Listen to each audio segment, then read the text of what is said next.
Hello, in this video I'm gonna show you all screen lock methods available on Xiaomi 14T and 14T Pro. So let's head to the settings, let's scroll down and go to fingerprint, face data and screen lock.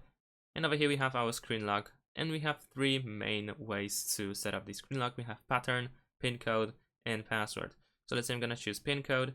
Over here we need to confirm that we know that we need to remember the password.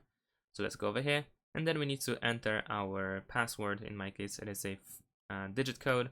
I'm gonna use something simple, and then we can press continue. There we go. So we have, like I said, three main ways to use the screen lock. But in addition to that, we can also have the fingerprint unlock, the face unlock, and of course the Bluetooth device. We can use the Bluetooth device in order to unlock our device as well. So these are all screen lock methods available on Xiaomi 14T and 14T Pro. Thanks for watching, leave a like and subscribe to my channel, and see you in my next videos. Bye!